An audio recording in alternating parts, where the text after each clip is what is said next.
Everybody signed in? If you haven't, please do. Pete's off goofing off tonight, so I am taking his place. That's probably not the right way to open the meeting, is it? We're gonna bring the meeting to order at 7 o'clock. There's two items on the agenda for tonight. It's Whitecap Ventures and it's River's Edge Development. Before we get going, there's a little bit of housekeeping we have to do. So this is the Williston DRB hybrid meeting, and welcome to everybody. So this is the meeting for March 11th, 2025. My name is Scott Riley. So Emily was nice enough to take Pete's name off and actually write my name in, so I didn't get that wrong. I am the vice chair of the DRB. Please silence your phones and devices. Zoom attendees, please stay muted unless it is your turn to speak. For Zoom technical questions, contact the planning staff through the Zoom chat. I will start off by taking a roll call of the DRB members in attendance tonight. Nate, you're here? I'm here. You're here.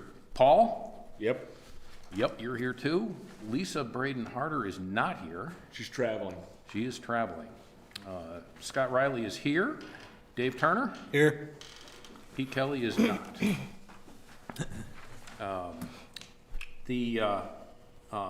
I went through the following items on the agenda. We have two, and we're going to start off with Whitecap.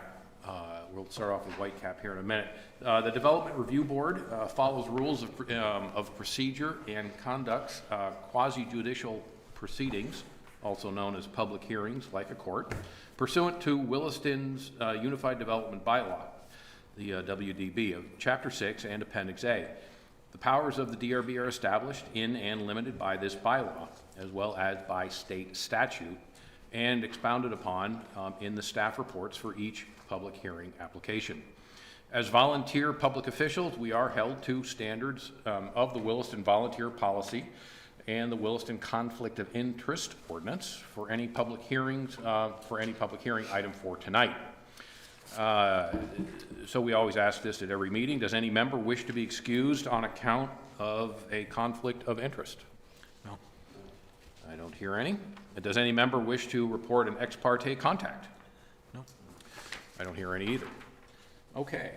So first up tonight, we always have a public forum. Public forum is a time to address the board on any item not on the schedule. Anybody here want to talk about anything that is not already scheduled? How about on Zoom?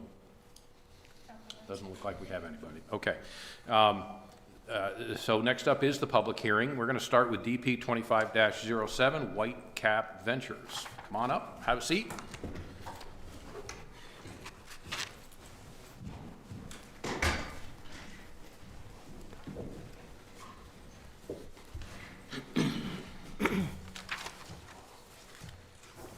Welcome, gentlemen. Good evening. Good evening. If you would state your names and your addresses for the record. Jacques LaRose, work for Civil Engineering Associates, 10 Mansfield View Lane, South Burlington. Norman Stanislaus, President T&M Construction Company from P.O. Box 1205, St. Albans. I am the property manager at Whitecap Business Park in Williston, Vermont. Great, welcome. The staff gets to go first. Okay, that'd be me.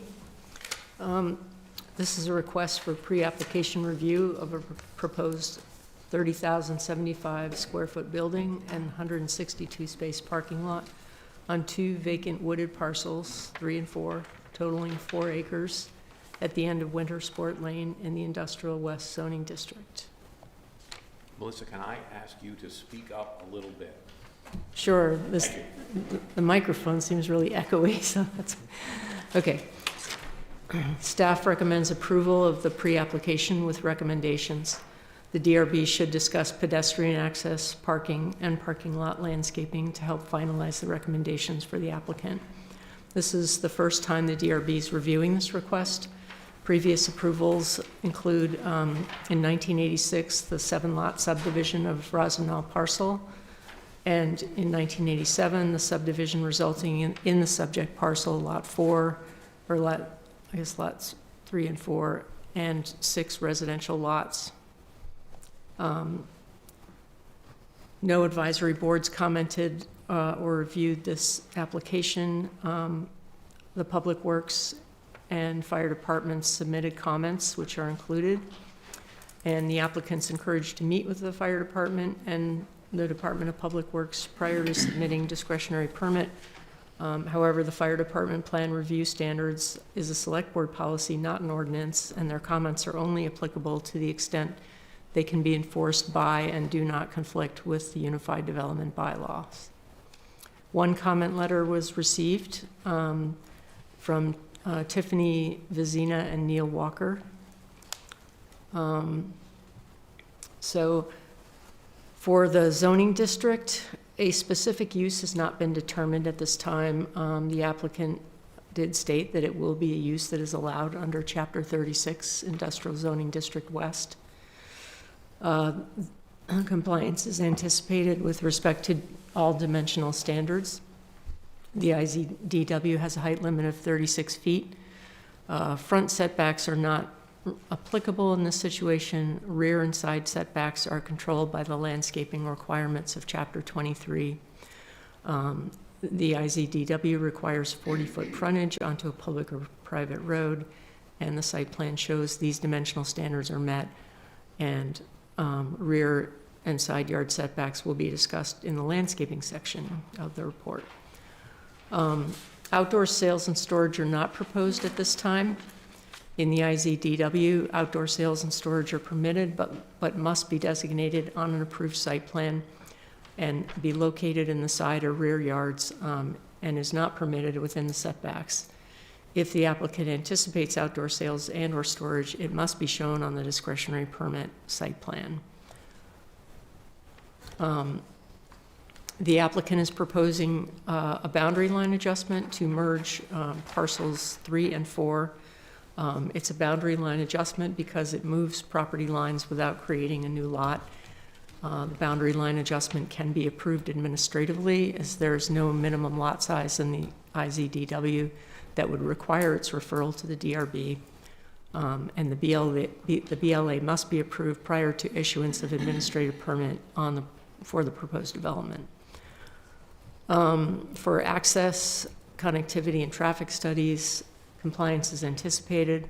The development is proposed to be accessed by the extension of the existing 24-foot wide private road, Wintersport Lane. The applicant's proposing a connection from the parking lot on the subject property to the abutting Whitecap development, which complies with WDB 13.7 with respect to vehicles. This connection would improve access management and provide circulation for emergency vehicles. WDB 13.3.1 requires development to provide safe access for bicyclists and pedestrians to at least one entrance. The site plan should show a pedestrian path or sidewalk that will minimize potential conflicts with vehicles. And this is included as recommendation 2A. No traffic study is recommended, but the discretionary permit must include traffic generation data based on the specific uses proposed. The applicant has provided an estimate of trip generation based on light industrial uses. The proposed use is expected to generate 19.5 trips during the PM peak hour. And this is covered under recommendation 2B. For vehicular parking, Table 14A establishes maximum parking standards with applicants expected to provide at least 80% of the maximum. The discretionary permit should include parking calculations for the use or uses proposed. The applicant's showing 162 car parking spaces for Lot 3, which is equivalent to 5.4 spaces per 1,000 square feet. For industrial uses, the starting point is 1 space per 1,000 square feet, with the requirement set by the DRB or administrator, which would amount to 30 spaces for the new building. For comparison, Table 14A rates are 5 spaces per 1,000 square foot for grocery stores, hospital, medical offices, and offices with high turnover. The DRB may decide this is acceptable or discuss reducing the parking or recommending the use of one or more of the measures specified in WDB 14.2.4, such as a solar canopy or EV charging stations. The DRB can modify or delete recommendation 2C as they want to. ADA parking complies as proposed. The site plan shows 6 ADA spaces where 6 spaces are required for 150 to 200 vehicle parking spaces. And the number of ADA spaces can be reduced commensurately with the total parking reduction. For off-street loading, WDB 14.5.2 requires safe off-street freight loading areas for commercial and industrial buildings that include more than 10,000 square feet GFA. An additional off-street freight loading area is required for each additional 20,000 square feet of GFA. The site plan shows a single loading dock where 2 are required based on the proposed 30,075 building square footage. And recommendation 2D covers that. WDB 14.7 requires safe circulation within parking lots. The DRB should discuss with the applicant how they intend to meet this requirement, and that's covered under recommendation 2E. For bicycle parking and end-of-trip facilities, compliance is anticipated. WDB Table 14A requires a minimum of 8 bicycle parking spaces for the 162 vehicle spaces proposed. 75% or 6 spaces must be long-term bicycle parking. The applicant is proposing to provide 8 short-term bicycle parking spaces and 6 long-term spaces, which satisfies this requirement. Per table WDB 14D, the proposed development generates a requirement for 2 end-of-trip facilities, which are showers and changing areas. End-of-trip facilities compliant with WDB 14 must be shown at discretionary permit, and this is under recommendation 2F. For on-site infrastructure, compliance is anticipated. The discretionary permit must demonstrate that new utilities will be located underground. The property will be served by municipal water and sewer. The applicant should speak with Department of Public Works about the connections to town sewer and water to make sure their requirements are met. For maintenance, compliance is anticipated. The site plan shows a fenced dumpster enclosure by the truck loading area. The discretionary permit must also identify snow storage areas in compliance with WDB 16, and recommendation 2G covers this. For accessory and temporary uses and structures, compliance is anticipated. WDB 1715 establishes standards for temporary uses associated with construction. Given the close proximity of residential properties, staff is recommending the applicant submit a construction management plan that details how the site will be secured during construction, and this is covered under recommendation 2H. For compatibility, potential hazards and nuisances, WDB Chapter 18 has requirements for air pollution, hazardous materials, light, glare, noise, and vibration. The proposed development abuts a residential area to the south on North Brownell Road. The applicant must demonstrate at discretionary permit that the proposed uses will meet the requirements of Chapter 18.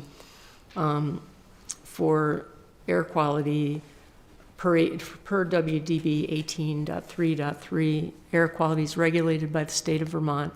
The DRB can exercise some control in relation to dust generation during and after construction and uses that generate smoke. Air pollution from vehicular traffic is not regulated by the WDB, and the applicant is not proposing any uses that would generate smoke or dust. For hazardous materials, if hazardous materials will be stored, the discretionary permit must include a hazardous materials management plan. This plan shall be reviewed by the fire department per WDB 18.5. For hours of operation, the discretionary permit application should include a description and typical daily, weekly schedule of operations at the warehouse, including deliveries, loading, and waste collection. For light and glare, compliance is anticipated. No outdoor work areas are proposed. The DRB may require that roof, wall, or other materials be non-reflective. The DRB may also limit the glass area presented by a building to minimize glare. For noise, Williston has a noise ordinance that controls existing development and is enforced by the police department.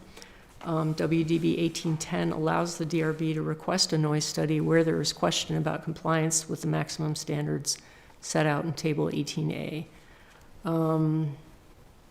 Says something about the RZD, sorry about that. The DRB can also require noise mitigation measures such as berms, walls, or limiting operating hours. For vibration, where compliance of a proposed use is in question, the DRB may require a vibration study to demonstrate no adverse impact on neighboring properties or public ways. Note that it applies to uses after, not during construction. Mitigation of construction impacts may be addressed in Act 250 conditions. So the DRB should discuss with the applicant what potential impacts from noise, light, and air quality could occur and what mitigation measures should be required. So this is under recommendation 2I. For landscaping, WDB 23 requires landscape buffers between parcels. Part of the reason for requiring these buffers is to separate potentially incompatible uses. WDB 23.3 specifies the type and minimum width of landscape buffers, which depend on the proposed use and the existing adjoining use. WDB 23.2 states that existing vegetation that can serve landscaping functions such as buffering should be retained to the extent possible and should be protected during construction. The DRB can require earthen berms or fences to increase the effectiveness of buffers for outdoor storage areas or truck parking areas. The applicant's proposing to retain 50 feet of the existing vegetation where the parcel abuts residential parcels, and to provide a 9-foot type 3 buffer where the parcel abuts other industrial uses. This complies minimally with the standards of Chapter 23. The DRB should consider requiring a fence along the edge of the 50-foot buffer for screening and to prevent litter from blowing into the woodland buffer, and that is stated under recommendation 2J. Per WDB 23.5, parking lots are subject to the same buffering requirements as the uses they serve. These standards call for additional landscaping within larger parking lots. WDB 23.5.1 provides the standards for parking lot landscaping. The size of the proposed parking area will require landscaping in conformance with these standards, and that's under recommendation 2K. Conservation areas complies as proposed. The subject parcels not within any town mapped conservation areas. Chapter 27 is not applicable to the proposed development. Watershed health compliance is anticipated. WDB 29.4 establishes runoff and erosion control standards for larger developments and development in vulnerable areas. The proposal disturbs more than 2 acres and is therefore a high-risk development. So it is required that a professionally prepared erosion prevention and sediment control plan be presented at discretionary permit. The applicant should refer to WDB 29.5 for specific runoff and erosion control standards. For outdoor lighting, compliance is anticipated. Discretionary permit must include a lighting plan in compliance with WDB 24. The lighting plan should include notes regarding dimmers, timers, and/or motion sensors to ensure compliance. Signs and public art, compliance is anticipated. If the proposed building is to be multi-tenant or is proposing signs that are larger than the limits set out in WDB 25, the discretionary permit must include a master sign plan. Discretionary permit must also include a trip generation calculation using the most recent edition of the ITE manual, and transportation impact fees will be assessed with the administrative permit. And that's all except for the recommendations in motion. Great, thank you. Gentlemen, it's your turn. Before we get going, have you read the recommendations? Yes, we have. Okay. Discuss them, yep. And Anything in there that caught your eye or you disagree with? I mean, there's a couple items, you know, there's clearly was some mention of the parking lot, the size of the parking lot. Okay. We are proposing the size that we have in an effort to help plan and mitigate the neighboring development as well, as that building has vacant tenants. And the long story short is we would like to provide a shared parking analysis between the two Whitecap properties in order to justify the additional parking spaces beyond the maximum allowed. That's what we would like to do at a discretionary permit. I don't have that info to share with you right now. So I appreciate you bringing that up. Let's go back to the beginning, and why don't you walk us through your development? Sure. Your development proposal. Yeah, so Hold on one second. If you could pull that up on the screen. Sure. Okay, what's going on here? Hold on.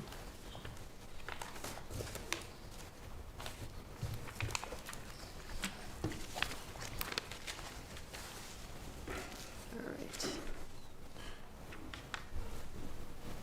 Yeah, so I'll set the scene with the existing condition site plan, if staff is willing. There's only so much to see. This is a forested lot within an existing industrial park. It's always been slated as industrial since its creation, I believe in 1986 or 87. It has a lot of pine trees, very sandy soils, very flat. That's pretty much the character of that entire area. There's existing utilities that run through it, municipal water, and municipal water comes to the site. Municipal sewer actually runs through the property from west to east on this plan, top to bottom. And that's what we're looking at. It's right behind the existing Whitecap building, which is, I'm sure you're all familiar with, a very large industrial building with multiple different uses inside that building. So the proposed plan is a 30,000 square foot industrial building. We plan to have parking for that building. Right now, we're not exactly sure what use is going to be in there. We understand that the industrial uses in the chapter of the bylaws are available for use. Right now, I think the leading use would be public administration. Right now, the Whitecap building has a significant, I believe, government offices in there that would fall under that use, and we're thinking in the future that might be what this building's used for. So we're considering that as we move forward. The site is, again, very flat. Essentially, any water that falls on this site is going to drain to an infiltration basin and infiltrate into the ground. So I do not see any issues with pollution or runoff. We have no issues with providing, construction plans or management plans for runoff or erosion, or management plans for security, for trash removal, whatever, hours of operation. All those things are perfectly within the realm of acceptability.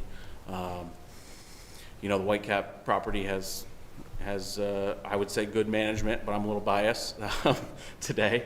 But that's what we envision for this property, is a similar operation as far as management of the property. As far as the landscape buffers, we've provided the required buffer by the bylaw along the residential properties, the maximum buffer. You did see staff's note? I did see staff's note, So particularly about their it. suggestion was that you were doing the minimum, and they're suggesting you do more, and the board is, I can tell you right now, the board will require that. So we have discussed fencing, which we're not opposed to. So if the board would like to see fencing, certainly a possibility. Our inclination is that fencing may be most appropriate along the boundary line between the residential uses and the building. That may be And the what? between the residential uses Yeah. and the landscape buffer. I apologize. And so, Those are exactly, 50 so Melissa's Right. highlighting that line right there. So that's where we'd like to see a fence, if a fence is required. I think that would provide much appreciated buffer based on some comments we received, to keep any activity that's going on this particular property out of the neighboring properties. And the type of fence, you know, I think we're flexible on what the DRB might like to see, or I any do recommendation. think the staff was suggesting that the fence go on the berm, not in front of the berm. Yeah, so we have not proposed any berms, Okay? so a berm, a berm would significantly impact the developability of this site, as it would take up perhaps another additional, at least 25 feet, beyond the natural 50-foot buffer, right? As being a triangle. Can they build their berm in the 50-foot setback? Well, then it wouldn't be existing vegetation anymore. No. So They I built think the someone say berm probably Okay. in the area during the U-Haul. They did, yeah. Yeah, That's kind of why I was asking. That's correct. So the type 1 existing vegetation definition is a landscape buffer composing primarily of existing woodland or forest that must be of sufficient height and density to provide an effective visual screening. The landscaping plan shall also propose supplemental new plantings where the existing vegetation is too thin to be an effective visual buffer. Okay. So I think if they did do a berm in the buffer, they would just have to plant it very heavily like a forest. Okay. All right. Go ahead. so in your thought process is that would mean clearing a portion of that 50-foot buffer? Yeah, Or to build a berm?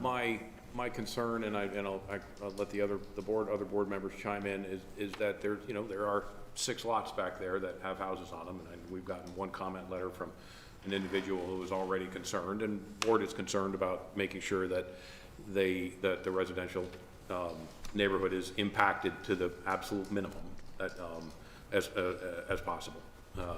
So we want you to think about that. Yeah, absolutely. Yeah, and, depending on which residential lot, you're probably more impacted than others, considering. I'm assuming it's the 6 that abut, or directly next to the proposed parking, Sure. The lots that are behind the building, aren't going to get the headlights, the turning of the headlights and what have you. Yeah, and I think that's where a fence probably would make a lot of sense, solid, even if there's a solid fence. Okay. So This is pre-app, so Yeah. we're here to discuss this. yeah, as you can tell, we're trying to be as flexible as possible as far as the ideas that the board would like to see, to meet the goals of this project, so that was our thoughts as far as parking lot screening and fencing. We did have thoughts on loading dock. I think there was staff asked for an additional loading dock. yeah. We'd like to do one if possible. Yeah. The existing White Cat building has a loading dock today that is not used, essentially, and they had to put one in as well, for that development, so. Just something we'd like the board to think about as they go through their recommendations, at the end of the evening. Do we have any flexibility on that? We'll have to double check. Yeah, Okay. I'll get back to you on that. Thank you. That's somewhat of a new one to me, on me. Yeah, we don't have any concerns with the pedestrian requests. I think that those are all reasonable requests.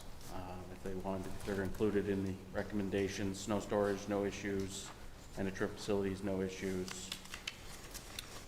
Like we already touched on construction management plan, and the only other item may be the hazardous materials, but I think the use really would drive that discussion. Right now, like as I mentioned previously, we're looking, most likely would be doing public administration use, which would not have any type of hazardous materials or activities or storage outside that would be of nuisance to any of the neighbors.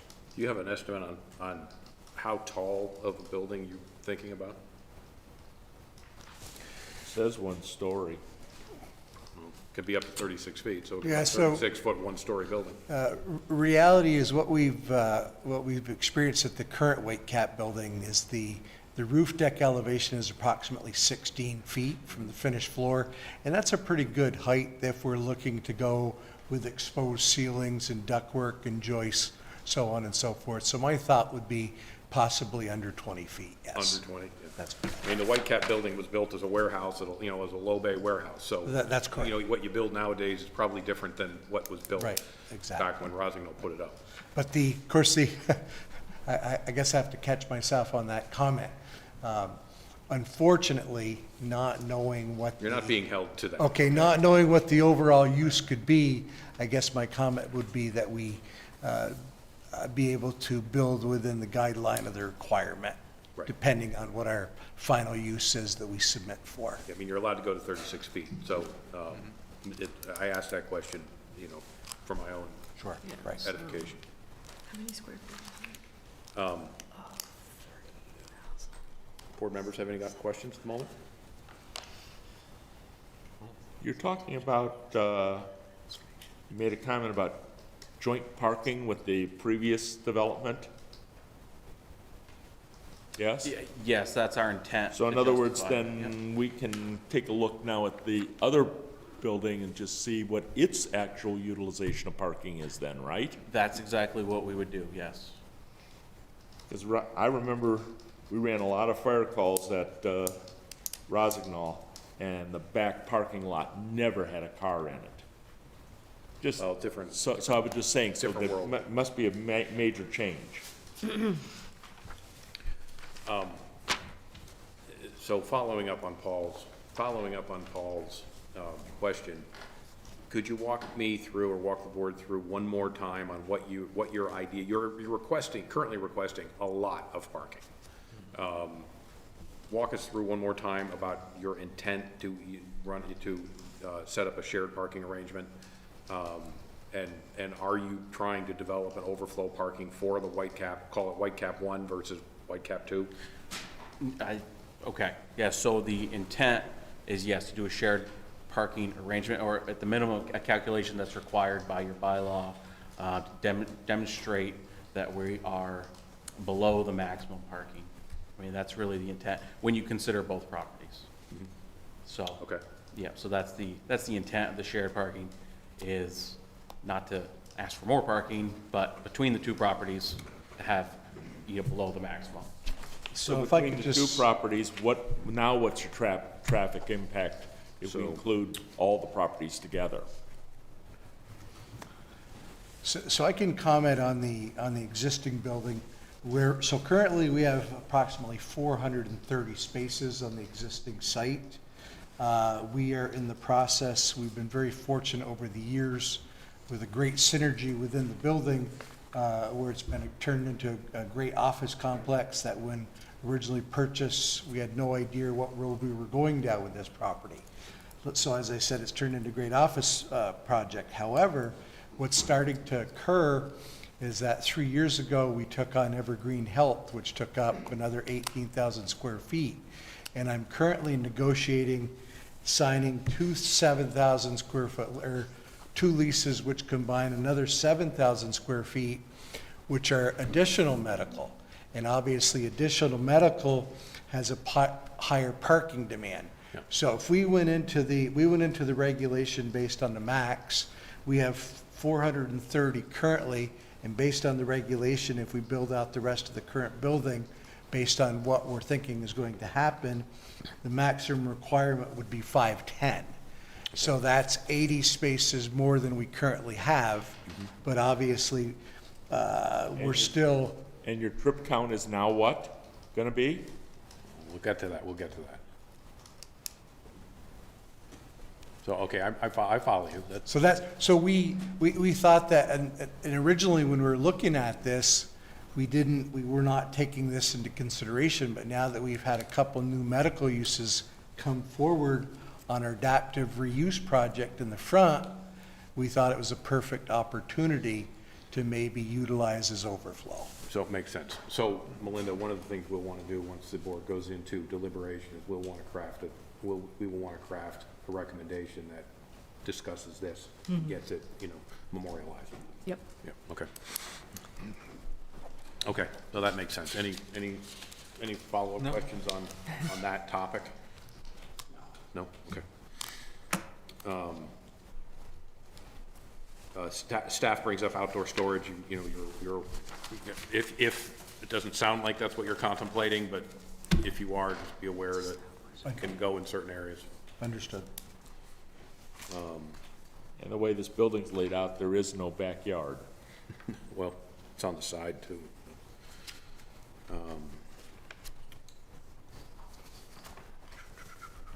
So boundary line adjustment, that's fine. Access, I assume, can I see you? Let me see you quick.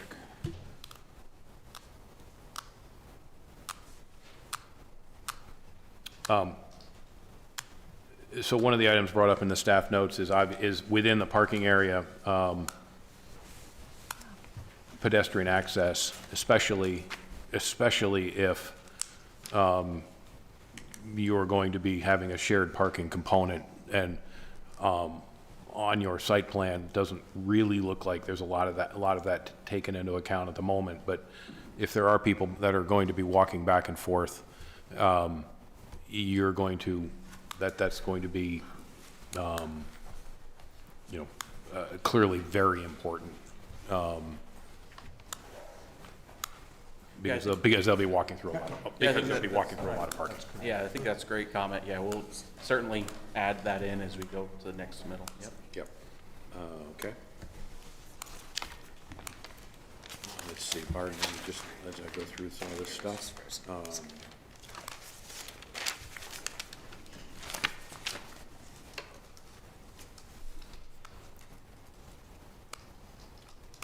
So we're gonna look at the off-street loading. You're requesting 1, 2 are required, but we'll research that. And parking lot circulation, so that's something you'll need to be aware of as well. And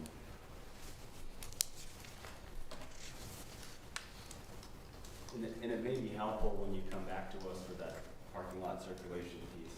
I think Scott said this already, but to include that circulation as for the 2 lots combined, if that's what's happening, could be helpful. Just one other comment, when you come back, I think in terms of the neighbors and that buffer, while it would be great if a berm was there already, it may be beneficial for you to reach out to some of these neighbors, because they may actually say, you know what, we don't want the disturbance, we'd rather just keep it, put in the fence, and that would be helpful to us to avoid some back and forth at discretionary.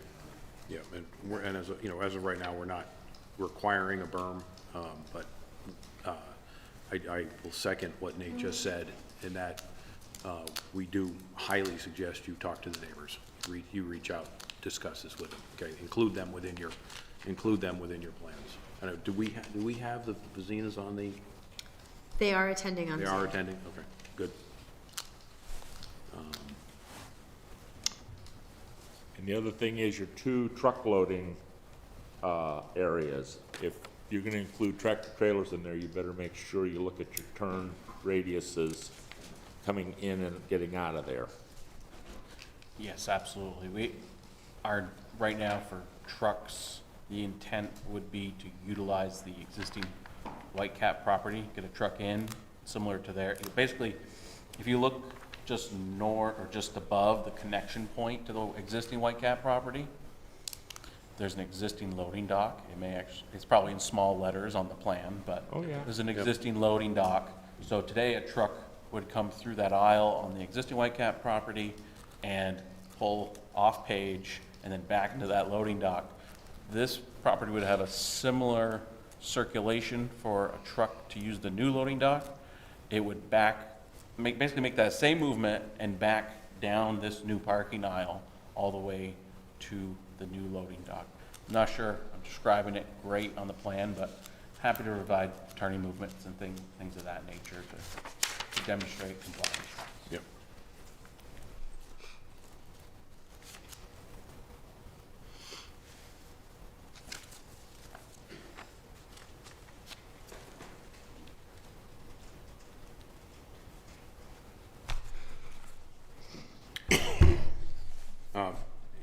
You started to touch on the potential hazards and nuisances. I don't expect that you're going to know exactly what that is as of right now. Yeah, I agree that it is flat and it is sandy. So I doubt there's any blasting. I doubt there's going to be much in the way of vibration, but prior to coming back for discretionary permit, we will want to hear from you on all of those topics. Sure. Okay, even if it's, even if it's not applicable, let's just make sure it's covered, okay? Absolutely. Are you planning on any electric vehicle charging or any alternative vehicle? Yes, we will I don't know how many, but we will, yes. You have any demand for that right now in the current building? Not currently, no. No.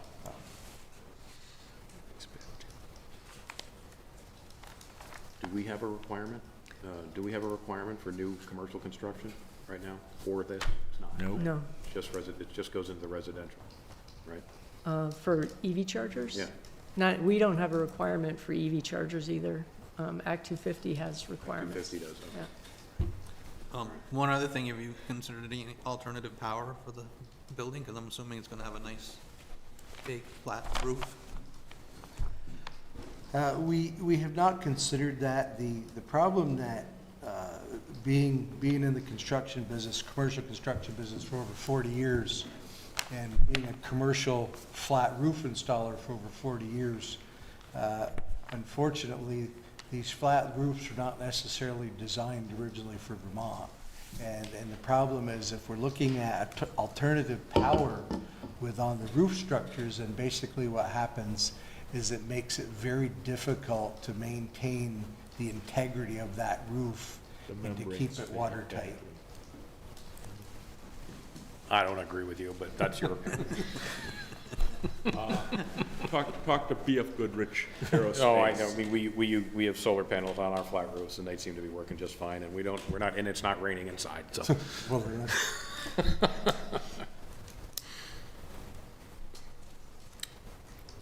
All right.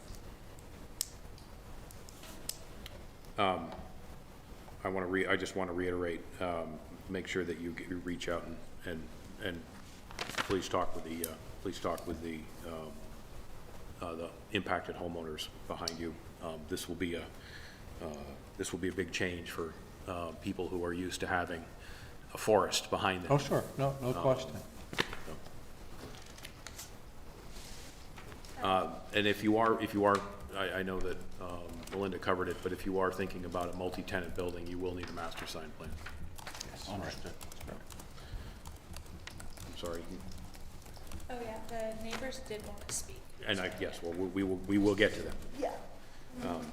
And we'll get to them right now. So prior to doing that, anybody in the audience have any comments that they would like to make regarding this? Questions for the board? Questions for the applicant? All right. So it sounds like we have some people online. If you could pull them up and let's get them to state their name and their address, please. Hi, good evening, everyone. Can you hear us okay? Yes, we can. Could you state your name and your address, please? Sure. I'm Tiffany Wiesna, and this is Neil Walker. and we live at 260 North Brownell Road. We're on lot 6 of the current map. Welcome. Thank you. So we submitted a letter. I'm sure you've already seen it and you've addressed many of those concerns, but I just wanted to reiterate a few of them, if that's okay, in addition to just a few others that are still in line with our letter. So, I mean, I first really wanted to start with, in accordance with Chapter 36 of the WBD, if we don't have a current description of the building or a purpose, I don't understand, why we're already meeting. It seems very preliminary, and I thought that there was supposed to be a plan in place for the building before, we proceeded with a permit, but I could be wrong there. Another concern Tiffany? is, go ahead. Whoop. No. Tiffany, let me interrupt you 1 second, and let's just answer your question. This is considered, this is called pre-application, so they do not have a permit, all right?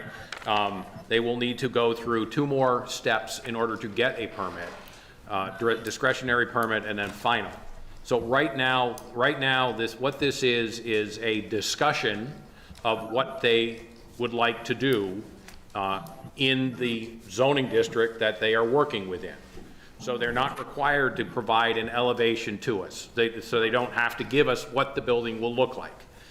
In fact, if I know you were listening, you heard me ask them, how tall the building is. They haven't told us. We don't know. All we have right now is a footprint, and even that is preliminary, and it can change. Okay. So no decisions are being made at tonight. The board is going to issue a response to their request. We'll take into account your comments, and then down the road they will come back with a much more defined plan. Okay, thank you. I really appreciate that explanation. That makes much more sense. So go ahead. A few other things. So in accordance with Chapter 23, I thought that it states, and I could be wrong, that you cannot clear more than a half acre at a time. And I can tell you that the woods behind our house, that the lot 3 and 4 are more than a half acre. So I was just wondering if you could possibly address that. So that applies to a residential development, correct me if I'm wrong? So there is a provision in the bylaw that does state what Tiffany just stated, that you have to, if you're clearing a large site, you have to clear the site in phases and you can't clear more than half acre at a time. That hasn't really been enforced. Okay, so how would we, and that's an interesting point, because I have, how would we go through and manage that? They're bringing that up. I mean, essentially. Because the entire site will get cleared. Right, yeah. I mean, so it would likely be that it could just be cleared in phases, but it doesn't, the bylaw isn't specific as to how spread apart in time those phases are. So, it's actually pretty vague. Yeah, 23.2.1, can I clear an entire site of vegetation? The clearing of more than 1/2 acre at a time is a violation of this bylaw, subject to enforcement provided by WDB 7.4. Vegetation must be removed from larger sites in phases. This may eventually lead to removal of vegetation from an entire site. But note that 23.2.2 requires functional existing vegetation to be retained wherever possible. So that first sentence of the standard about clearing more than a 1/2 acre, that ties in with our permit thresholds for what can happen without a permit, what requires an administrative permit, and what, like this application, is on the track to a discretionary permit. Typically, in larger sites, we allow clearing to be as part of one phase as part of a discretionary permit approval. Does that answer your question? Probably not what you wanted to hear, but does it answer your question? Yeah. And then on another note, somebody had mentioned that the density has to be, a certain thickness. And I can tell you right now, I can send you pictures. You can come over and stand in our backyard. You can already see the current Whitecap Venture building. I can show you the lights shining through right now our backyard. So I'm not really sure, how that applies if you're planning on tearing down more of the forest behind there because the density is already thin. I'm not sure if you're aware, but there is a trail back there. I'm not sure who created it. It was there when we moved in, but it's about 6 feet wide, and that's included in the current distance. So I don't know, if you would account for that in the 50 feet buffer or not. That's also confusing to us. When you're mentioning the density, you're talking about the underbrush, the trees and the understory, correct? Correct. Okay. So that is part of this discussion. You heard us talk with the applicant. This board will make recommendations at this level that they take into account lights pointing at your house and how to mitigate that. In terms of a trail, the board cannot require a trail on their property at this point, I don't believe, correct? That's not, it's their property. It's theirs to do with what they wish. Yeah, I guess let me clarify that. So I'm not concerned about the trail. We don't use the trail. My concern was more, you're discussing a 50-foot buffer, and that trail is right on our property line and their property line. So does that buffer include that 6-foot wide trail? I don't know. Does that make any more sense? So, Scott, I think I understand the question. I'm sorry? So the trail is creating a space where the buffer is missing plantings. What the type 1 definition of an existing vegetation buffer is that it's of sufficient height and density to provide an effective visual buffer. Where this buffer is proposed, the landscaping plan shall include photographic and evidence documenting the buffer's effectiveness. The landscaping plan shall also propose supplemental new plantings where the existing vegetation is too thin to be an effective visual buffer. So I think that this is leading to is a discretionary permit.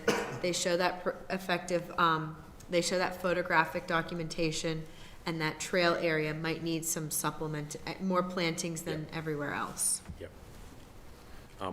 Just to confirm, I heard you during your testimony state that you thought that the fence, that if you were considering putting a fence in, it would be on the property line? Is that what I heard?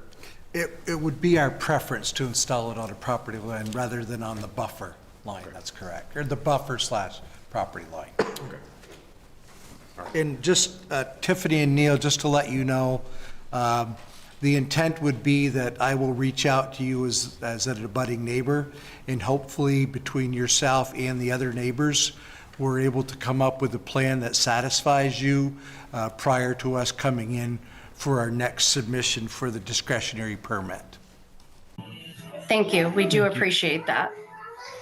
And then I just wanted to make 2 more points, really, regarding the parking lot. And I think we've already beaten the dead horse, but I can also attest that that back lot in the current Whitecap 1 building is empty. It's right in our backyard. Also, the current machinery that is used for plowing and maintenance is stored in a parking lot. There's no specific storage for it currently. It's also already extremely loud. The plowing wakes us up early morning, late at night. The maintenance is also loud. So I guess I'm looking forward to your plan on prevention of noise.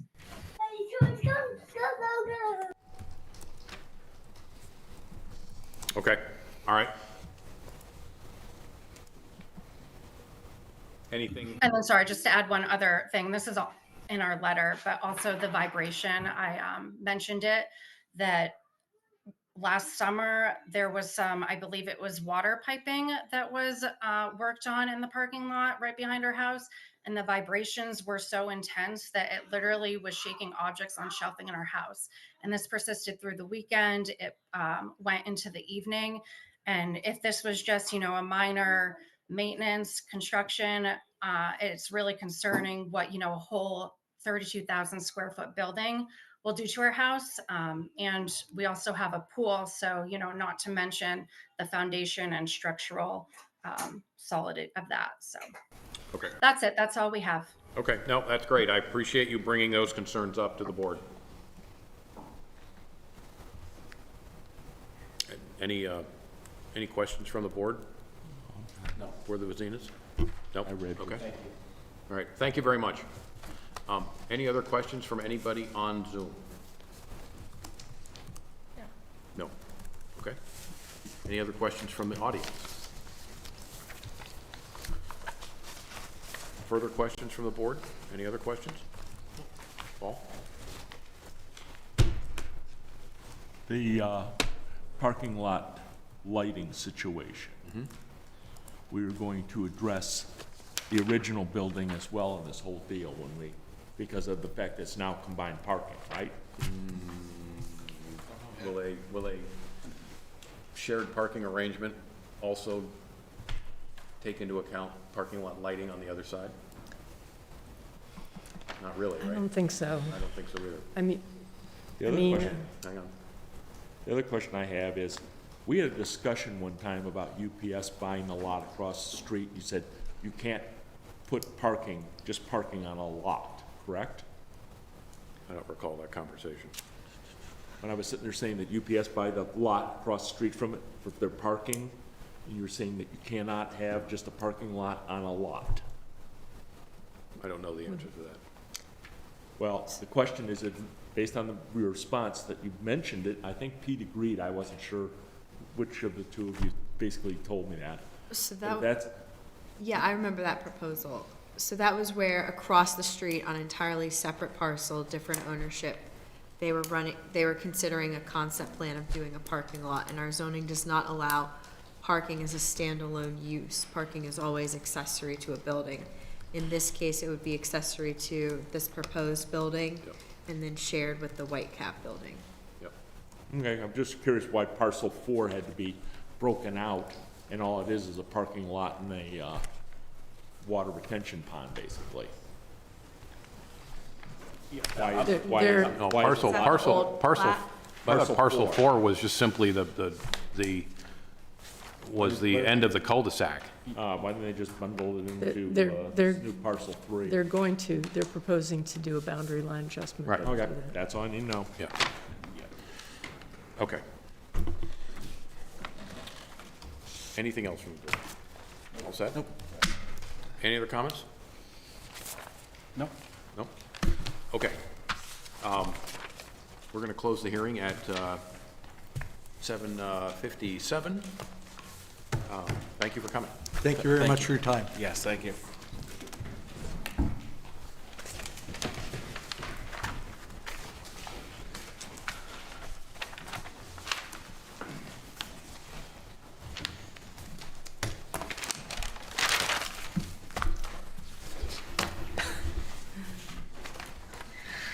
Do you need his name? If you do that there. Yeah, thanks. Okay.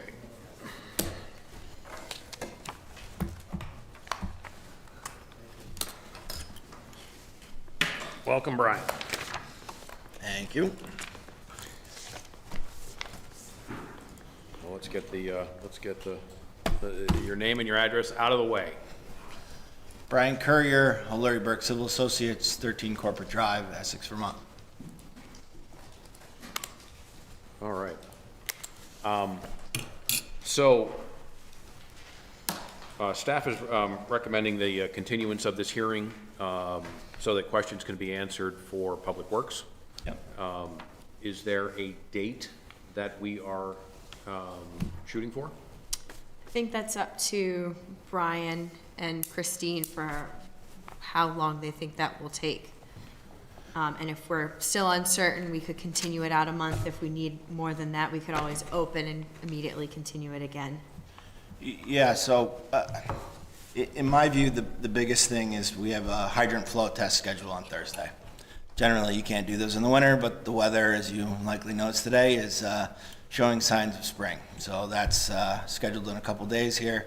I think the remaining items on the Public Works memo is no more than a day for our office to turn around. So, you know, we would be fine with, you know, your next available meeting, but I may suggest speaking with Christine in your deliberative session or now, and get their take on it too, because they'll have to review what we do, obviously, so. Christine, based on what I saw, the list of items, which seem to be pretty lengthy, how long would once you get, let's assume you get it mid next week. Is that reasonable, Brian? Yeah. And Christine, how long would it take your office to analyze them? And we're not gonna hold you to it. Yeah, we would prefer some time to review that, so if we can have a month, I think that'd be good. So not your next meeting, but the one after, Okay, that would be appreciated. that's where we are. Okay. Okay. Yep. So, Are we talking? That would be April 8th, and we would need materials. Public Works would probably want 2 weeks. Well, that's given us time to review. Yep. So if the hearing is on April 8th, if we have documents by Monday, March 24th, that would give 2 weeks for a comment memo, and then in the next 2 weeks, there'll be some back and forth as well. that's okay with you? Yes. That's okay with everybody? Yep. Yeah? All right. All right, so that the next hearing will be continued, or this hearing will be continued to April 8th with documents provided by March 24th. Okay, so there are some questions. Thanks, Christine. There are a couple of questions that I think the board would like to ask. Let's see. Monday, March. Can you walk us through, please, what you have, the changes that you have made for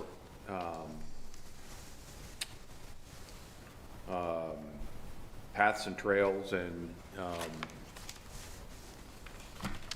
equipment for kids to play on, and Yep. what you've done?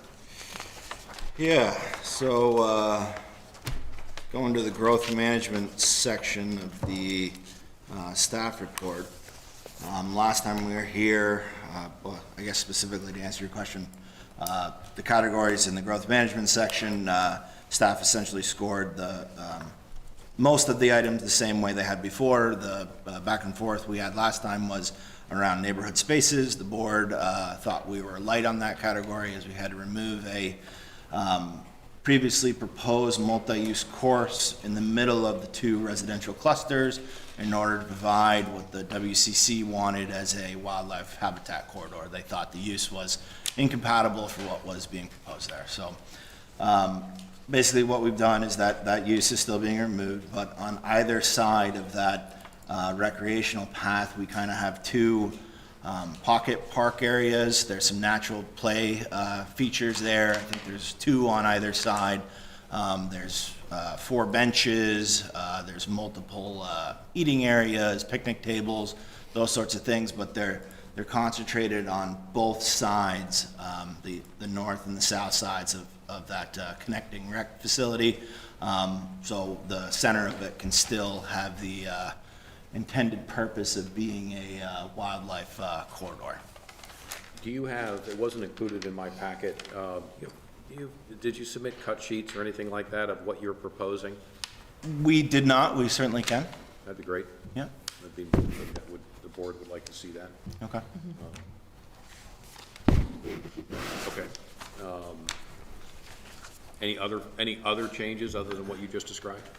Last time we talked about the pedestrian path connection to the old Stage Road Mountain View intersection. We had designed it there, but we didn't include a viewport showing that area as it's pretty far removed from a fairly large site. So That's been finalized. I don't believe we received any negative comments regarding that intersection. Our traffic engineer weighed in and confirmed what I stated at the meeting, was that the all stop sign warrant analysis was quite a bit shy of meeting the warrant requirements. Yeah, It's I read the traffic analysis. Yep, so it's still stop controlled on Old Stage and through road on Mountain View there. So Emily, does staff have a concern about the location or the alignment of the path and the crosswalk? So this is a separate location. This is for the path where it's going to cross Glazer So Court. I'm getting those two confused. A little bit, yes, yeah. Okay. So the traffic study was about Mountain View Road and Old Stage Road. Right. Their plan is showing that crosswalk of the path over across Old Stage Road near Adams Farm Market. I got it, and this is the other one's Glazer Court. Yep, this is over Glazer Court, bringing the path all the way to the property line with the Batdorf property, and then figuring out, given the terrain, given specifications for where crosswalks go, it might not line up perfectly, the path and the crosswalk. There might be a jog. So that's something for the DRB and the applicant to discuss this evening, and then I have it as a condition that this be shown at final plans. You want to cover that, Brian? Yeah, so it's shown well on sheet 9. Emily has a good clip of the Glazer Court Mountain View intersection there. Yep. Staff is essentially recommending that we move the point or the crossing uphill there. We'll probably move the path uphill a little bit also, so it's not that abrupt jog that Emily's talking about. But I think we can definitely slide things uphill a little bit and get a crossing there. So won't be much of a landing on the other side, but that's Yep. okay. Okay.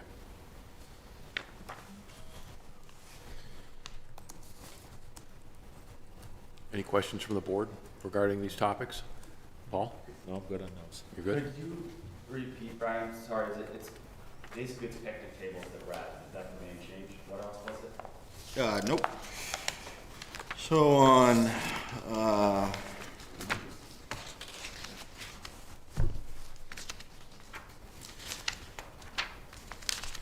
it would be easier to call it out in the staff report as they, Yeah, on page Do a 8 of good the job. staff report, boulder jump, log balance beams, 2 benches, and then a picnic table with children's stump seating. And at the other end, there's a boulder garden and balance beams with the same number of benches and picnic seating areas. What's the rough total area of this?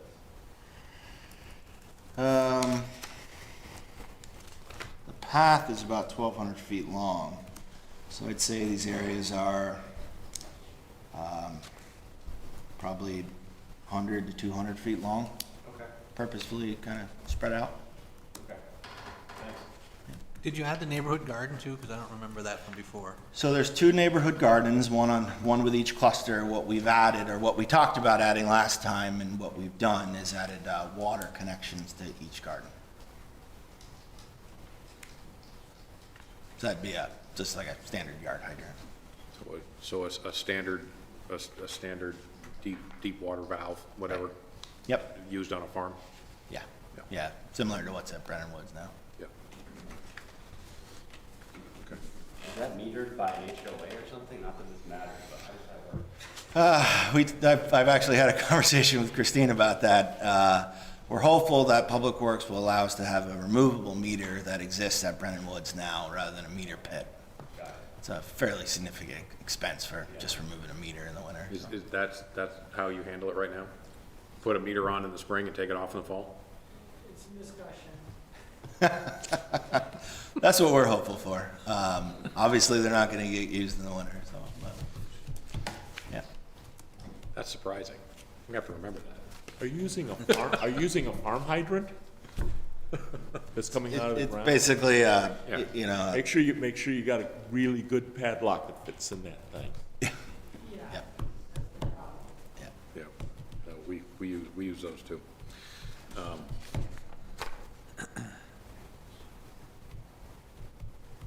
Okay. Other topic that came up. Had to do with the conservation area. And let's see here. Yeah, this is in, it starts in chapter 23, landscaping. Yep. I opened the civil sentence, crashing Adobe. So going to section 23, we're talking primarily about the landscaping in area 3, what I'm calling area 3 along the recreation path. So the staff recommendation is to require type 4 formal planting buffers on each end of the path through those natural play areas. And then in the middle, what's highlighted in yellow, provide the type 3 buffer.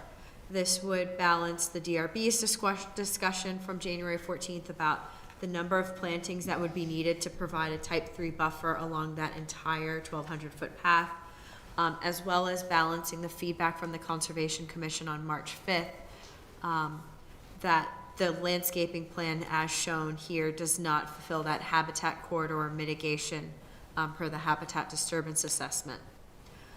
So this recommendation tries to balance both the Conservation Commission and the DRB. What I've also included in that condition of approval is that where the type 3 buffer calls for shrubbery or flower beds, that native pollinator and grassland habitat species be counted for those shrubbery and flowering beds rather than more formal planted flowering beds to meet that habitat requirement. And that came out of the Conservation Commission's suggestions too, correct? Yes. Yep. And then this carries over to some extent in area 4 for the landscape buffer along the property line, where that hedgerow is now replaced with the type 3 buffer. It needs to show those shrubs and flowering beds interspersed in it, and then interspersed between the street trees, continuing some of those plantings as well to maintain that habitat corridor. Jumping down now to page 14, section 27 of the staff report, where you see the habitat corridors from the disturbance assessment. So trying to balance that middle of the recreation path, enhancing that corridor, as well as the north-south corridor along the west side of Glazer Court. So I find that pretty interesting that they're effectively redirecting the corridor. Do we really expect the animals to do an S-turn as opposed to a straight line? I suppose they will if that's where if that's where the less pressure is. We need to put a sign out for them. Yeah, so regarding Area 3, I think that's a good balance. I think that's fine. We had a type 3 buffer before, and basically what we talked about was all the understory planting beds over 1,200 feet is an awful lot for an HOA to maintain. So the DRB was okay removing the understory part, but if it's just concentrating to the center and grassland species, kind of meant to grow more wild for that corridor purpose, we're fine with that. So I think Area 3 is fine. Area 4, we kind of had the same conversation about Area 4. I personally see Area 4 differently, given it's between a new public, it's designed as a public road and the northern property limit there. Adding understory plantings in that small strip, I just don't see how that's going to effectively enhance a wildlife corridor. You just saw the proposed alternate movement that Arrowwood Environmental suggested. It stays away from this area generally. Though it's being recommended that the road is private, if and I'll say when it becomes a public street, obviously Public Works isn't going to want all these understory plantings within the town right away. So I see Area 4 differently than Area 3. We'd like to leave Area 4 similar as we discussed previously, basically more street tree, smaller trees because of the view, but more street tree oriented rather than understory plantings. Did I read in here correctly? These are going to be private roads, correct? Private. Yeah, okay. It'll be private, but it's still a 64-foot right-of-way with an irrevocable offer to the town of Williston, and it's also purposefully designed to extend to the north. If you remember, part of our specific plan was specifically to provide access to the north so it could be extended. So Public Works' current policy is through roads get accepted. That policy could obviously change in the future, and it's an awful lot of space. So I would say that it's an if or when that road becomes I'm going public. to defer to her for the time being. For the time being, absolutely, yeah. Okay. Questions from the board? If we are removing the understory on the type 3 buffer, what is the spacing of the, do we want to bring the taller trees closer together because we're removing the understory? Is that something you consider? It's still the same spacing, so I think it's 2 major, 3 smaller? Yes, so the definition, Every 100 the feet. minimum density for a type 3 informal planting buffer per 100 feet, full ground cover, 2 major trees, 3 ornamental or understory trees, and any combination of shrubbery or flower beds that occupies at least 50% of the area at time of planting. So could you clarify, Emily, what are we left with in this buffer definition after we remove the understory?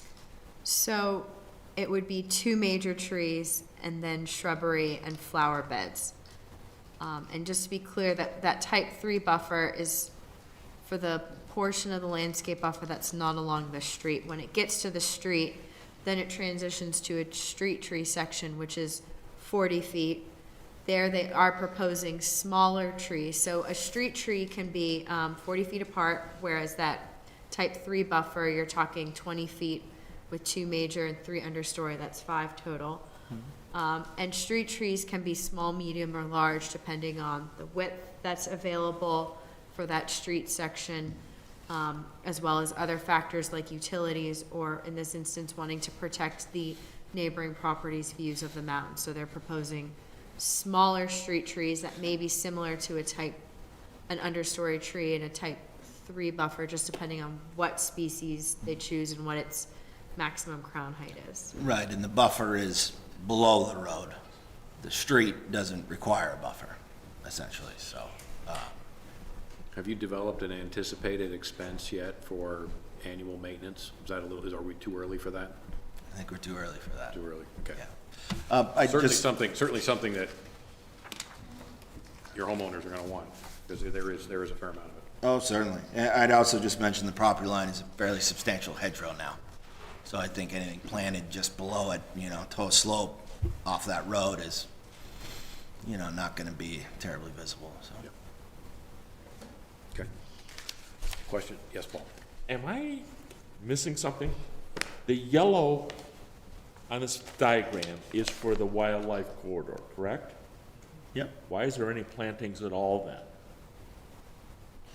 I think the thought is that if you create that area with plantings and more understory, that it may provide, or the creatures using it may feel more guarded than just in the I'll open tell you area, right now, but if not my area of expertise by I any was gonna stretch. say, if it's unmowed and there's no trees and it's just there, the deer will like it because they can see what the hell's going on, and all the ground-based animals, as long as the grass is not mowed, is not a problem, Yep. because they'll be able to motor right through. I don't even think that there should be any planting in there, because that's just one less item to basically disturb the area. This is So the- not my area of expertise. The primary habitat identified in the disturbance assessment was grassland bird habitat. So that's where we're thinking about the understory shrubbery and flowering beds being grassland pollinator species. So it's not formal shrubs that have to be pruned and maintained. It's some grassy area that's not just weeds and that's not just lawn, that grows up a little bit, that provides some of that coverage, provides some grassland bird area. I think the biggest thing we're doing for connectivity, the wildlife corridor, is that the Class 2 wetland buffer that separates the 2 clusters, demarcation will be set at the buffer limit, and that will grow up. I mean, if you drive by there all the time, you can see already there's some woody vegetation starting to to poke through, as it's been a few wet years in a row, the moss can't hay as far down as they likely did in the past, so with demarcation and that area being left generally untouched, it will revegetate over the years, and that will create more of the passage that I think the That's what I thought that we were doing, was basically doing nothing but just letting the grass get where it's going. Yep. So it just, since we're talking about this, and the wildlife corridor, fencing along the southwestern border. I mean, I gotta keep the horses in. Yep. So do the deer go underneath it, go over it, go around it? That's not somewhere that Airwood noted as, if you want to pull that diagram back up, Emily, if they don't go that far south. I don't believe. Yeah, the purple line is the edge of development. Yeah. So they're not noting that area as being part of the corridor now. But there obviously are existing fences out there now, so, Yeah, yes, obviously. yeah. The deer will jump it, but the horses stop. Ideally, right? One thing I would ask, and I would like a note, and that there's a note in here that the demarcation posts once every, however many, 10 feet or Yeah. whatever distance they are, would you please, when you install them, would you please put them in some form of rot-resistant Right. post? Yep, Whether it's cedar or, Yep. you probably don't want to put Yeah. PT in it, but yeah, the first thing to fall down is something that's going to rot out at the base, certainly. right? Yeah, those are going where the town's, the 15 acres being dedicated to the town, there's a portion of it that will be hayed up to the wet, or hopefully, if the select board agrees that the mosses can continue to hay that area. There's an area that gets close to the wetland buffers, so everywhere else is boulders, which will get covered by the grass. The birdhouses are meant to stick above that, so Yep. it's a small area. I think it's 10 birdhouses in total Yep. for that area. Okay. Yep, so backing out a little bit to, the overarching discussion here about, January 14th, there was a punch list. Some items were requested to be completed at discretionary permit. Those have been done. Some items have been deferred to final plans, like the posts for, that wetland demarcation. Yep. So they've addressed the punch list, as they were required to. For the DRB this evening, the main questions are, should anything change in terms of landscaping or the growth management score with the neighborhood space prior to that next continued hearing?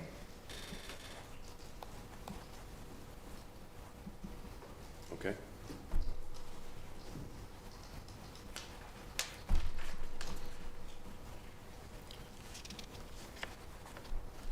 And we could talk about that in deliberation.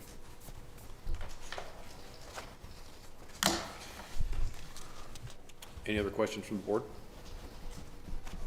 Given that this landscaping plan is sort of a big part of this at this point, with all the different things you have to take into consideration, the view shed and wildlife, is there anything else that you want to ask the board before we sort of close this about that, so that there are no surprises next time? Do you feel like you have what you need? I mean, this is Yeah. a different situation with all these buffers.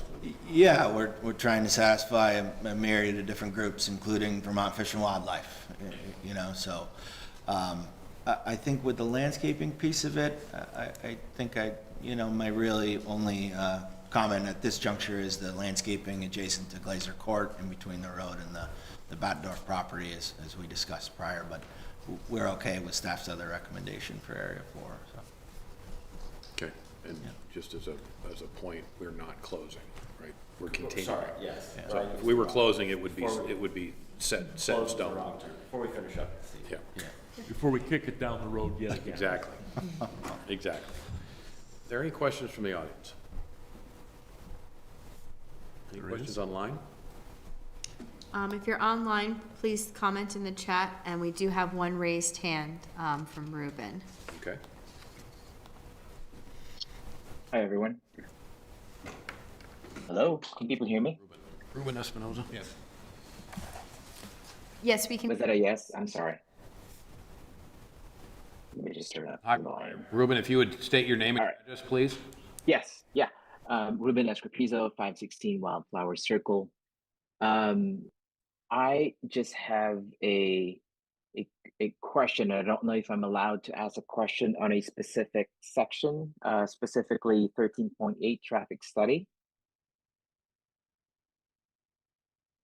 Ruben, hang on one second. Sure. Well, go ahead and ask your question. All right. What about this? Can people hear me okay or Yes. Yep. not? Go ahead. All right. So I have a more of a clarifying question about section 13.8 traffic study. Am I allowed to ask a question about that? Yes. Okay, so it's just a clarifying question because mainly, and this is probably, for public education and for educating myself, was there a specific reason why this study was not conducted over the Williston Road section and only at Mountain View Road? Emily and or Brian. So I would say that generally VTrans guidance for traffic studies, you analyze adjacent intersections up to 75 trip end threshold. So once you hit 75 trips, generally VTrans determines that that's a a negligible amount of impact to a existing intersection. So in this instance, where our traffic consultant, as there's a fairly obvious intersection that both curb cuts of both clusters will put traffic through at Old Stage and Mountain View Road, plus the intersections of the neighborhood roads with Mountain View and Old Stage Road. Those are the intersections that were analyzed as part of this analysis. I see. I get that part. Yeah. I'm recognizing too that the outflow or inflow, depending on how you look at it, would be Williston Road because that will take people to, Allenbrook School and Central School. Those are sort of the outlets. They can go around at the back, but it's just out of curiosity, I guess, of why. But you have explained it, Brian. It's a V-Trans issue, correct? It's a V-Trans policy / rule. Yes, generally, if you extrapolate and keep going through the turning movements of every intersection, eventually you got to stop somewhere. So generally, the recommendation from VTrans is after 75 trips, that's the threshold where you stop chasing intersections, so to speak. Yeah. Okay. And thank you, Brian. Another quick one is that the guidelines, it says here, recommends 20 pedestrian crossings per hour. I don't know why the distinction is made for 10 school age / elderly pedestrians. Why is 20 for regular people, I guess, and young adults or middle-aged adults versus 10 school age? The reason I'm asking that is that, again, this is an area where families with young kids go in and out, and this is a very that kind of demographics. I'm wondering why the difference is. That a V-Trans, it seems that it's at a V-Trans guidelines again, the 20 pedestrians versus 10 school age or elderly pedestrians. Yeah, so I think what you're referring to is one of a few different warrants that are looked at in order for an all-stop controlled intersection to be warranted. And he's specifically talking about the warrant analysis that was done at Mountain View and Old Stage. So pedestrian crossing is one of a few different warrants: crash, 4-hour warrant, 8-hour warrant, meaning a certain amount of trips that would basically require or recommend a all-stop 4-way intersection. So that's one of the warrant criteria is pedestrian crossings. And in this case, our traffic consultant found that that wasn't being met. Okay. None of Thank the you. warrant criteria was being met. That's just one of them. So. Yeah. And my last bit is the last bullet point there for 13.8, number 3. It says that this is basically observations, right, on October 30, which is a Wednesday, of of those 27 crossings, 24 were served on the eastern westbound approach near Adams Farm Market. Again, rationale as to why, you know, Adams is very busy, as you, if you're familiar with the area in the summer, for example. And I'm just wondering why the Wednesday, October 30 in the fall would have been selected. Is there any reasoning or system behind that choice? Generally, you try not to pick oddball days on either end of the spectrum, holidays, weekends. Generally, you're looking for Monday through Friday at, you know, a normal time frame. There's seasonal adjustment factors that can be placed. There's background average daily trip generation, you know, those counters you see, the strips across of roadways that play into trip generation as well. So there's a few factors, but generally you're just trying to capture a typical day, not a high day and not a low day, but generally just a typical day. So. Right. So what this bullet point is saying is that October 30, 2024 is your typical day. That's the day our traffic consultant decided to conduct the turning movement count at that intersection, yes. Yeah.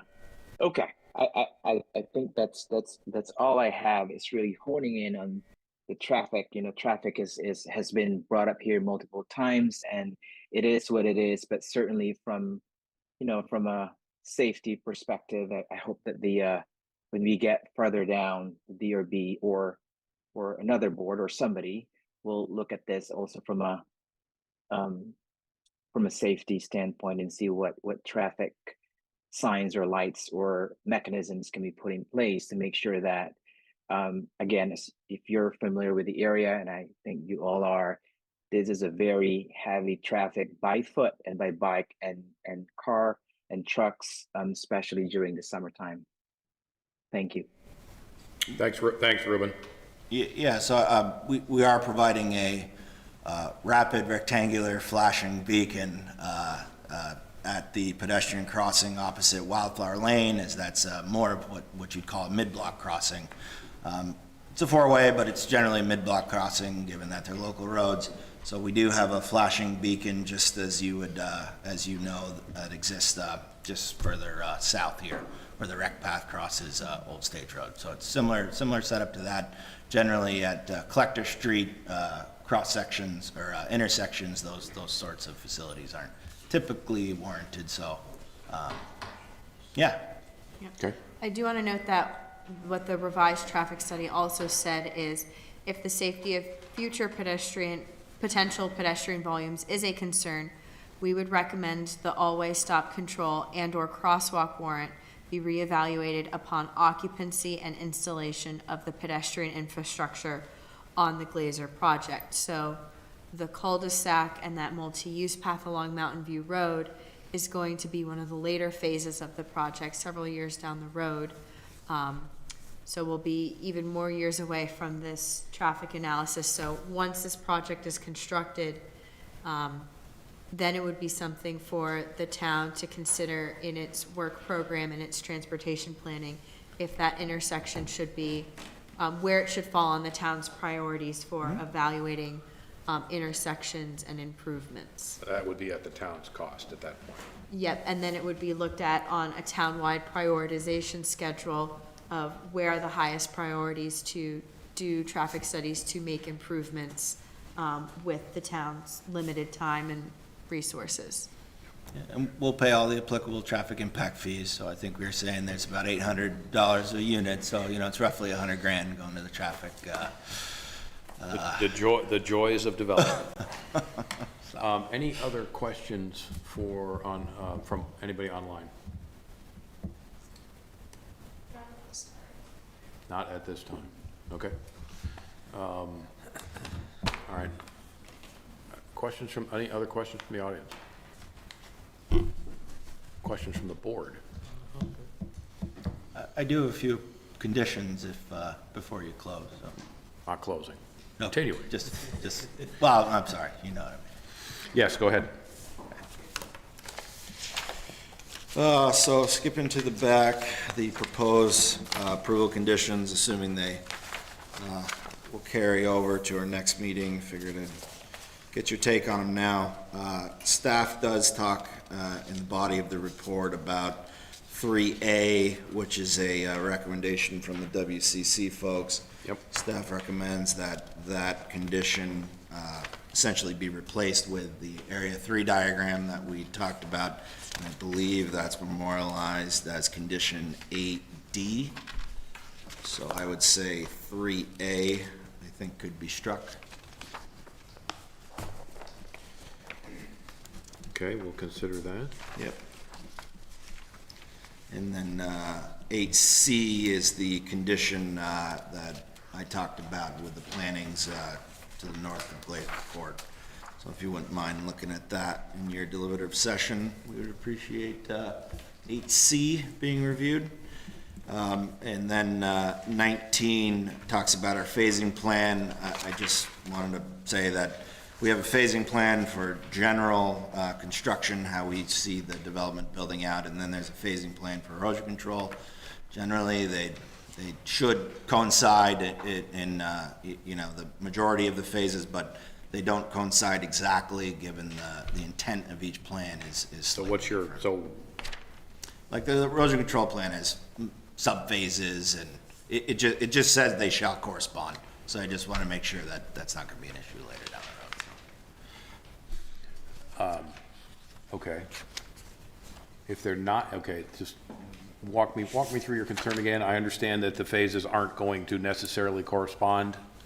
How much are they not going to correspond? The phasing plan is designed to only impact 5 acres at a time. So there's like a phase 1, phase 1A, phase 1B. Essentially, it's associated with right-of-way construction, then home construction following after. But the general phase sequence will be the same. I just wanted to make sure that that won't be an issue. Okay. I don't expect it to be. Okay. Right, and the way staff had drafted condition 19, the intent here is that the multi-use paths along Mountain View Road and then the path connecting the two neighborhoods, as well as those park amenities, aren't one of the very last things that are completed, that there's a grouping of homes that's the very last construction phase, and that those amenities aren't the very last thing. Okay, so we can talk about that and how we might want to modify that, if at all. Okay. Anything else? Nope. Board?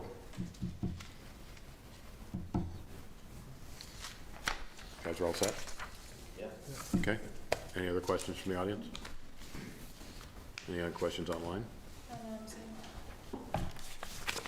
Okay, all right, so we are going to continue this to April 8th, and you'll have the documents to staff for delivery to Public Works by the 24th of March. Yep. Okay, thank you. Thank you.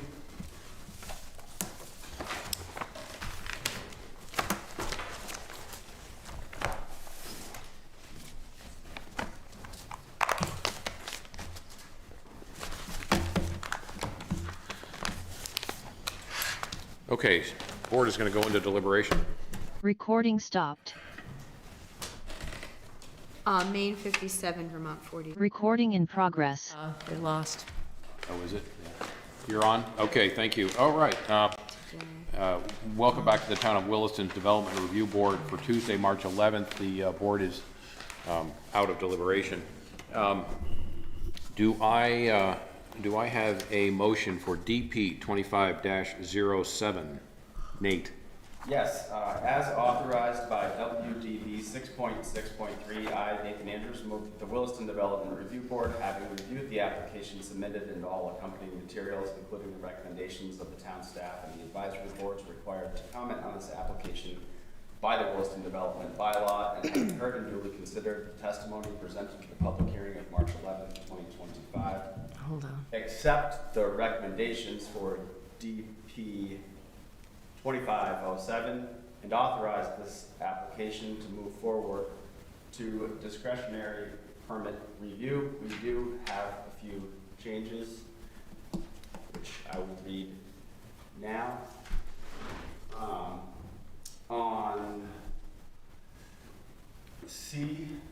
want to scroll down, lowest. Melinda, just so we can get the number on that one? Oh, Other way. Is that right? oh, sorry, 2C, Sorry, 2C. yeah. here we go. On There you number go. Number 2, letter C, we will strike DRB to retain, amend, delete, either reduce the number of parking spaces or use some, we will strike up to WDB 14.2.4 and add the applicant shall provide an analysis for shared parking between the existing White Cat development and the proposed development using the methodology of WDB Appendix J. On letter D, WDB 14, if the proposed use is commercial or industrial, 2 loading areas are required.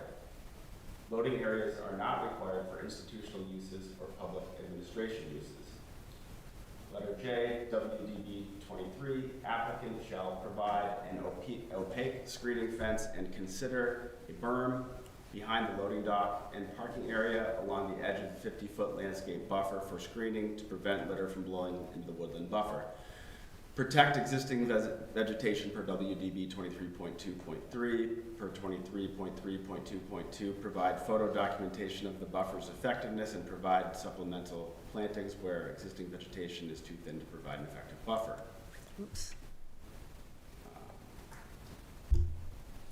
Letter N remains the same. And Oh, O, WDB 6, to address the applicant's proposed shared parking arrangement between the existing White Cap development and the proposed development on lots 3 and 4. The discretionary permit should bring the parking lot landscaping, lighting, and pedestrian access into compliance for the ranks of parking on the shared property line between lots 3 and 4 in White Cap parcel ID 02-097-012.000. CDP 09-17 and all as reference. All right, is anything down below that at all? No changes? Okay. Do I have a motion? You made it. Do I have a second? I'll second it. Dave Turner seconds it. All in favor? Aye. Aye. 4 ayes, no nays, motion carries. Nate, Paul, Scott, Dave. Okay. Next up is DP 24-06. This hearing has been continued to April 8th, the April 8th meeting, and there is a note that the documents to be provided by the applicant to Public Works shall be delivered to staff no later than March 24. I would note that Nate Andrews was not here for the prior meeting, but has brought himself up to speed on the documents regarding DP 24-06. Okay, anything else that anybody wishes to bring before the board? Do I have a motion to approve the minutes? Yes, I'll make a motion to approve the minutes of February 11th, 2025, as written. Do I have a second? I'll second. He beat you to it. Nate seconds it. All in favor? Aye. Aye. 4 ayes, no nays, motion carries. Do I have a motion to adjourn the meeting at 9:37, 9:32? So moved. Yes. Thank you, everybody. Nailed it.